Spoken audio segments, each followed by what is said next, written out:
वज़ीर आज़म शहबाज शरीफ से पाकिस्तान में कतर के सफ़ीर की मुलाकात। वज़ीर आज़म ने तहनीती पैगामात भिजवाने पर कतरी क़यादत का शुक्रिया अदा किया।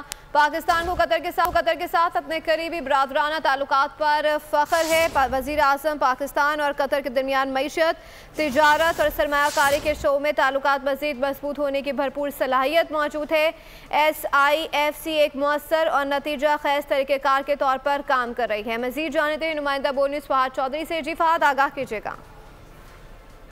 वज़ीर आज़म शहबाज शरीफ से पाकिस्तान में कतर के सफ़ीर की मुलाकात हुई है।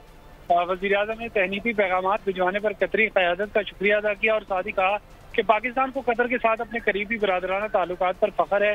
पाकिस्तान और कतर के दरमियान मईशत, तिजारत और सरमायाकारी के शोबों में ताल्लुकात मजीद मजबूत होने की भरपूर सलाहियत मजबूत है। और साथ ही वज़ीर आज़म ने यह भी कहा कि SIFC एक मुअस्सर और नतीजा खेज तरीक़ाकार के तौर पर काम कर रही है, जिसके तहत गैर मुल्की सरमायाकार खुसूसन कतरी सरमायाकार जो है वो मौके से फ़ायदा उठा सकते हैं। जी ठीक है, बहुत शुक्रिया फहाद चौधरी, अपडेट कर रहे थे। सब्सक्राइब करें और बेल दबाएं ताकि कोई खबर रह न जाए।